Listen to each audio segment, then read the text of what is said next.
Folks call me Earl McKenna. I've spent more years on the water and dry land, and my face has mapped every storm and every scorching sun I've ever met. The sea, she's been my provider, my adversary, and my most constant companion. She gives, she always keeps her secret, most of it. This is the story of a time she let one slip, and I swear on my mother's grave, I wish she'd kept it to herself. It all started on a gray Tuesday, the kind of day the sky and the sea get confused and decide to just bleed into one another. The fog was thick enough to chew on, hanging low over the water like a shroud. I was guiding the Sea Serpent, my old stubborn trawler, through the channels near a nasty stretch of coast we call the Boneyard, a fitting name. It's a graveyard of ships, a maze of half-submerged reefs, sharp as broken teeth, waiting to tear the belly out of any vessel that strays too close. Most fishermen give it a wide berth, whispering old tales of bad luck and ghost ships, but I know its currents, like the lines on my own hand. And I know that the scared fish hide in the dangerous places. The engine of the serpent, the familiar thrum beneath my feet, steady heartbeat in the disquieting silence of fog. The only other sound was the mournful cry of a distant foghorn and the gentle slap of water against the hull. I'd cast my nets hours before, letting them drift along the edge of the deepest canyon in the reefs, a place the big ones like to lurk in the hall. I flipped the switch hydraulic winch, and the old machine groaned to life, smelling of diesel hot metal. The thick steel cable began to wind slow and steady, pulling the heavy nets from the depths. I've been doing this for 50 years. I know the feel of a good catch. I know the heavy, thrashing weight of a net full of haddock. I know the dead, unyielding weight of a snag. This was different. The winch whined, the pitch rising to a scream of protest. The whole boat listed hard to starboard, the deck tilting at an angle that sent my coffee mug sliding into the scuppers. My knuckles were white on controls. This wasn't a rock. A rock is a sudden stop, a violent jerk. This was a deep, sullen weight, a weight that fought the sheer, immovable gravity. It felt like I'd hooked the ocean floor itself and was trying to pull it to the surface. For a moment, I thought of cutting the line. A new net is expensive, but a new boat is a lifetime of debt. But something held me back. Curiosity, I suppose.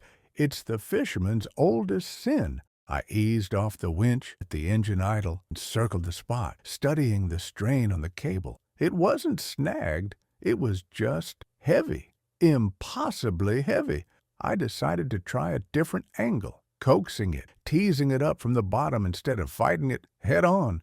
For the better part of an hour, I played a slow, dangerous game with whatever was down there. The boat groaned, the winch smoked, and I sweat through my flannel shirt despite chill in the air. Slowly, painfully, inch by agonizing inch, the thing began to rise. The water churned. A dark shape began to resolve in the murky green depths. It wasn't a mess of rocks, a tangle of old lost gear. It was solid, square. As it broke the surface, the water streaming off it in muddy waterfalls, my breath caught my throat. It was safe, a small ship's, the old kind, made of thick, riveted iron. It was a monster, maybe 4 feet tall and just wide, covered in a thick crust of barnacles and rust, made it look like some kind of ancient, armored sea creature. The front was dominated by a large brass-plated dial, green with a century of corrosion.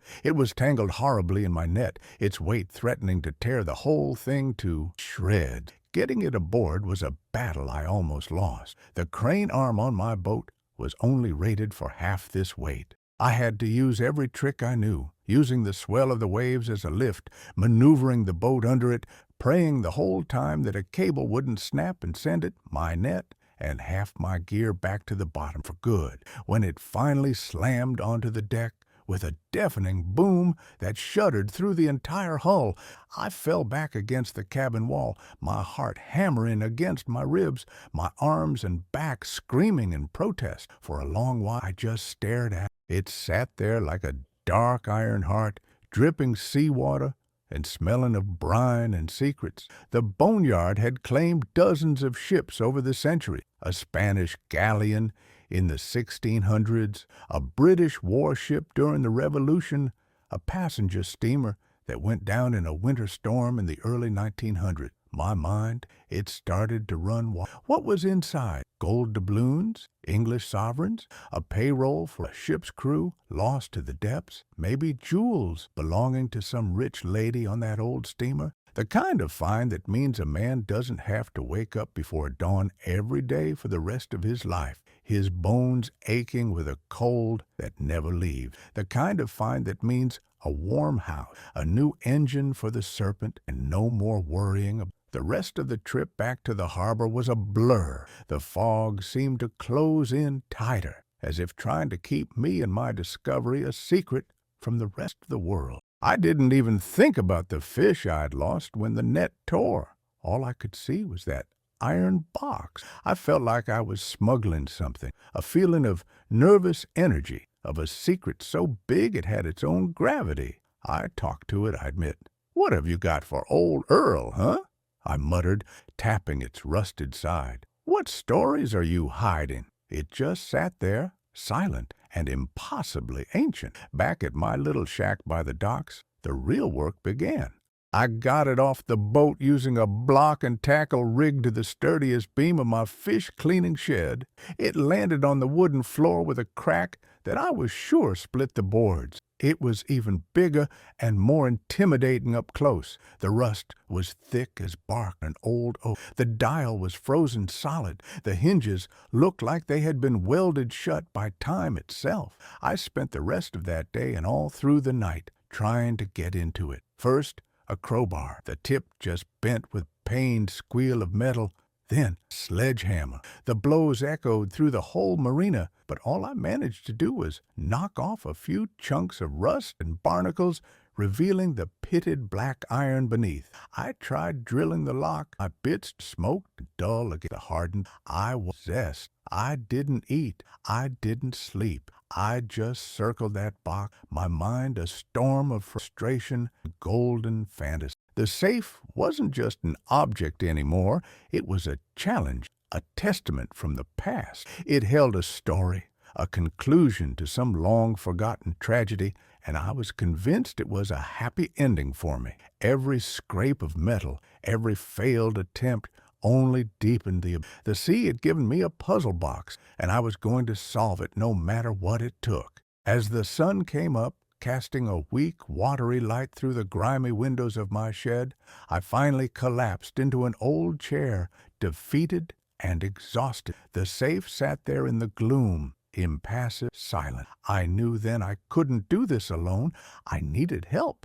I needed someone with more brains, less brute force. I needed Otis. Otis was the only man I could trust with something. He ran the town's only real mechanic shop, a greasy cathedral of iron and steel where he could bring any dead engine back to life with a mix of know-how, brute force, and colorful language. He was a man who understood how things worked, and more importantly, how they broke. I gave him a call from the payphone at the end of the dock, my hand still shaking a little. I didn't tell him what it was, just that I'd pulled something out of the boneyard that had beat me, and I needed his particular brand of genius. He showed up an hour later in his rust-pocked pickup truck, a thermos of black coffee in one hand and a heavy canvas tool bag in the other. Otis is a man built like an old oak barrel, short, wide, and seemingly immovable. He took one look at the safe squatting in the middle of my shed, then looked at me, my clothes stained with rust and oil, my eyes wide with sleepless fever. He took a slow sip of his coffee. "Earl," he said, his voice a low rumble, "they say the boneyard always claims something from the men who fish it. I always figured it meant a net or an anchor, not a man's good sense." "It's full of treasure, Otis," I said, my voice raspy. "I can feel it. Gold, maybe." "From the Esmeralda," he chuckled, a dry, rattling sound. "The Esmeralda is a myth your grandfather told you to keep you from stealing his whiskey.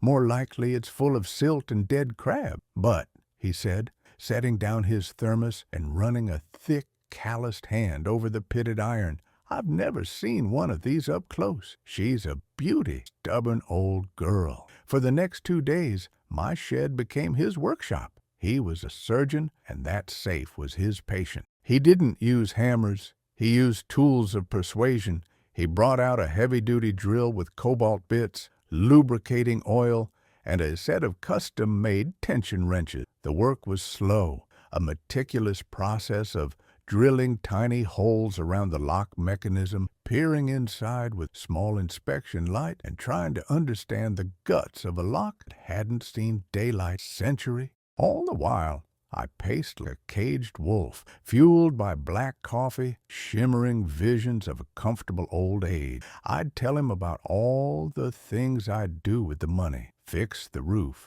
buy a new diesel engine for the Serpent, maybe even take a trip to see the mountains I'd only ever seen in. Otis would just grunt, his focus absolute, the tip of his tongue sticking out from the corner of his mouth as he worked. "Don't count your gold before the box is open, Earl," he'd mutter. The breakthrough came late on the 3rd day. The sky was turning a bruised purple. The gulls were settling down for the night. Otis was working with a long, thin piece of steel, probing inside one of the holes he'd drilled. There was a series of soft clicks, like an old man cracking his knuckles, then a deep, grinding groan that seemed to come from the very soul of the... A shudder ran through the iron. Otis stepped back, wiping grease from his hands onto an already filthy rag. "There," he said, a rare, thin smile on his face. "I believe she's ready to talk." My heart was a drum against my ribs. I grabbed the crowbar, not for force this time, but for leverage. I wedged the tip into the seam of the door and pulled. It resisted, held fast by a seal of rust and time. Otis joined me, and together we put our weight into it. With a final soul-shaking screech of tortured metal, the door swung open. Smell rolled out of the darkness within. It wasn't the clean metallic scent of gold or the musty smell of old. It was the smell of the deep ocean, of damp earth, of things long forgotten. It was the smell of the grave. We peered inside. Grand dreams of glittering treasure vanished in an instant, replaced by hollow, crushing disappointment. The safe was almost empty. There were no stacks of coins, no jewel-encrusted goblets, no canvas bag flowing with... In the center of the bottom shelf sat a single object, a small rectangular package wrapped in black, tarred oilcloth and tied securely with what looked like waxed twine. "Well," Otis said, breaking the silence, "either that's the world's biggest diamond or your retirement plan just got a lot smaller." My hands trembled as I reached in and lifted the package. It was surprisingly light. It felt personal, sacred. Almost. I placed it on my workbench under the bare bulb hanging from the ceiling. The oilcloth was stiff, but had done its job remarkably well. The twine crumbled to dust under my fingers. Carefully, I unfolded the blackened canvas. Inside, there were 3 things. The first was a leather-bound book, a ship's log or a journal, its cover swollen and stiff from a long-ago dampness dry. The second was a photograph, a sepia-toned cabinet card of a young woman. She was beautiful, with dark, serious, and her hair piled high on her head. She wasn't smiling, but there was a softness in her expression, a hint of a life filled with hope. The last item was a small, simple brass locket, tarnished, nearly black, hanging on a delicate chain. Otis picked up the locket and rubbed it on his sleeve. "Not gold," he confirmed, his voice gentle. He knew how disappointed I was. I picked up the journal. The leather creaked in protest as I opened it. On the first page, in elegant looping script, were a name and a date. Solomon Finch, keeper. Blackwood Point Light, 1908. Blackwood Point. The old lighthouse on the far side of the Boneyard, abandoned for 60 years, now just a hollow stone finger pointing at the sky. A shiver went down my spine. The man who wrote this had watched over the very waters where I'd found his secret. I turned the pages carefully, the dry paper whispering Much of it was what you'd expect. Weather notes on lamp maintenance, sightings of ship, wind out of the northeast, 20 knots, sea running high, trimmed the wicks, polished the lens glass, the mundane life of man in isolation. But then the tone began to change. The entries became more personal, more frantic. He wrote of a woman named Cora, the woman from the photograph presumed. He wrote of his love for her, of their plans to marry when his service at the light was over. He described her visit, the way she'd bring him supply, news from the town. Then came the jealousy. A new man had come to town, a businessman from the city who was there to arrange a lumber shipment. Solomon wrote of seeing him speaking with Cora, of the way the man looked at her. His entries grew darker, filled with suspicion and a wild, paranoid rage. He saw betrayal in every smile, a secret in every conversation he couldn't hear. Otis and I stood in silence as I read parts of it aloud, my voice faltering. We were no longer in my shed. We were in that stone tower a century ago, inside the mind of a man slowly going mad. The final entries were written in a shaky, almost illegible scrawl. I had to hold the page close to the light to make them out. And it was there, on a page dated November 12th, 1909, that we found the confession. "The fog came in tonight," I read, my voice barely a whisper. "Thick as milk. The White Star is due past midnight, heading for the port. He is on. I saw his name on the passenger manifest she brought me. He thinks he can take her from me, but the sea will take him. The sea is my ally. It understands a jealous heart." The next entry was just a few lines written hours later. "I have done it. I doused the lamp an hour before they were due. I climbed down from the tower, stood on the rocks, listening. The sound was like the world splitting open, a great tearing of wood and a scream of metal. Then other screams, human ones. They faded quickly. The sea is quiet now. She is mine again. She will always be mine." The shed was dead silent, save for the hum of the light bulb and the distant sound of a buoy bell tolling in the harbor. The White Star. I knew that story. Every child in town, a passenger steamer that had missed the channel in a fog and foundered on the rocks of the Boneyard, over 70 souls lost. It was always called the worst maritime accident in our towns, an act, a tragedy of weather and bad luck. It wasn't. It was murder. Mass murder, born from a lonely man's poisoned love. The treasure I had pulled from the sea wasn't gold or silver. It was a sin, 100-year-old confession, a crime everyone had. I looked at the photograph, her soft eyes staring back, and I felt cold dread seep into my bone, a cold deeper than any winter. I was holding the truth, and it was heavier. I closed the journal. The silence in the shed was a physical thing, thick and heavy as the fog that had brought me the safe. Otis let out a long, slow breath he seemed to have been holding since I read the name of the ship. He looked from the journal in my hands to photograph the dark-eyed girl, Cora. 73 people, he said, his voice a low, gravelly whisper. My great-uncle was the engineer on that ship. His wife waited on the docks for 3 days, refusing to believe it. It broke our family generation. He shook his head, not in anger, but in a kind of profound, weary disbelief. All this time, we thought it was the fog, an act of nature, but it was just a man, a jealous, lonely man. He reached out and gently touched the cover of the journal, then pulled his hand back as if it were hot. "What are you going to do with this, Earl?" Question hung in the air between us, heavier than the iron safe. What could I do? Take it to the authorities? There was no one to punish. Solomon Finch had died of pneumonia 2 years after the wreck, according to the town record. A bitter, lonely death, it was said. Take it to the historical society. Let them put this poison on display for everyone to see? I thought of the names of the journal, names Solomon had scribbled down for the passenger list, names like Prescott, Davies, Miller. These weren't just names on a forgotten list. They were the names on the storefronts downtown. The Prescotts still owned the lumber yard. Caleb Miller was the mayor. His great-grandfather had been on that ship.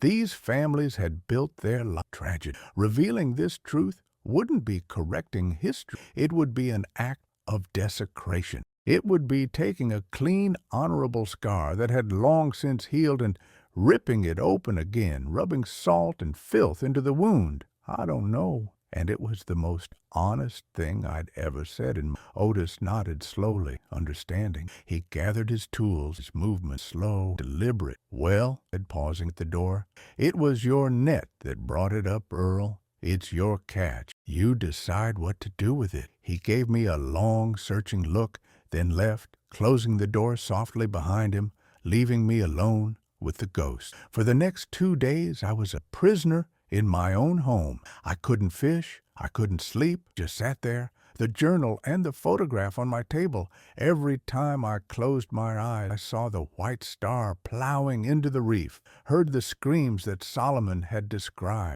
The journal felt like a venomous thing, its ink a poison that had seeped into my own soul. It represented a truth that could offer no justice, only pain. The peace of the town, the very stories these people told themselves about who they were built on a lie.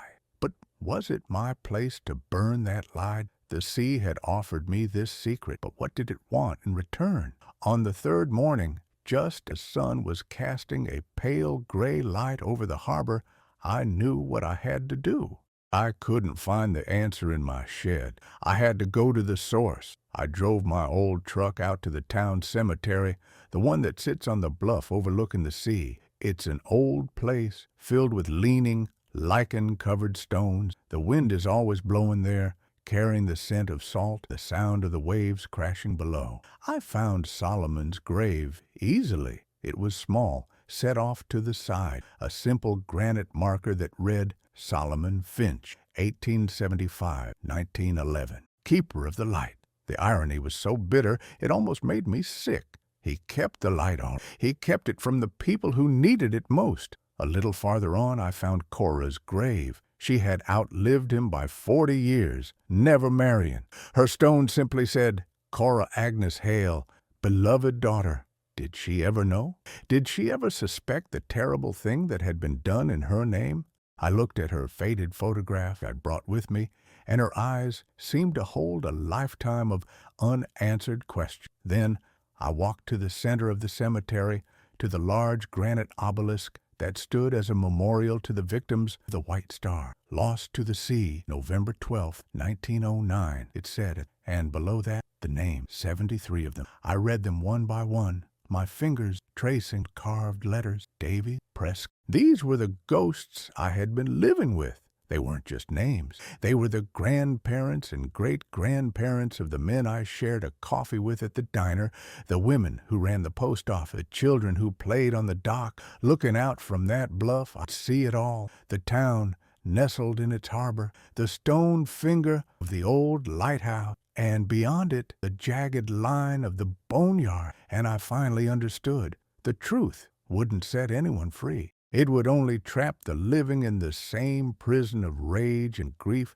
that had destroyed Solomon. Justice was impossible. All that was left was peace. The sea hadn't given me this secret to share it. It had given it to me to put it right, and the only right place for it was back where it came from. That afternoon, I loaded the safe back onto the Sea Serpent. My back protested, but my spirit felt strangely light. I carefully placed the journal, the photograph, and the locket back inside. I didn't bother trying to lock the broken door. I just swung it. The screech of metal, a final ugly scream. I didn't tell Otis or anyone else what I was doing. This private thing, a final conversation between me, Solomon. I steered the Serpent back out to the Boneyard. But I didn't stop at the shallow reef where I'd found the safe. I went further out, to the edge of the canyon, the deepest part of our water, a place sailors call the abyss. The water there is black and cold. The pressure is so great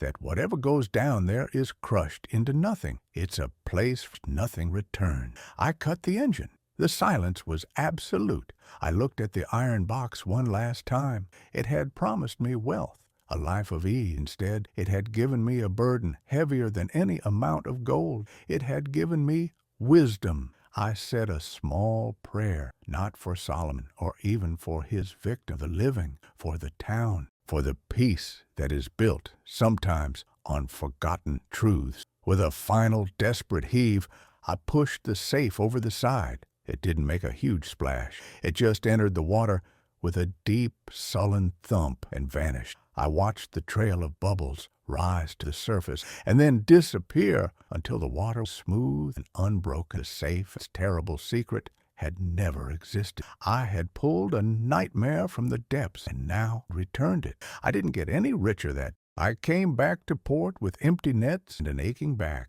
but as I guided the serpent into her slip, I felt a quietness in my own heart I hadn't felt in a long time. The sea keeps her secrets for a reason, and sometimes the greatest treasure is not finding the gold, but being wise enough to rebury the bone. The heaviest burdens are not the ones that weigh on our back, but the ones that weigh on our conscience. Some truths are not meant to be weapons for the living, but secrets to be buried with the dead for the sake of peace. This old sea dog has plenty more stories left in him.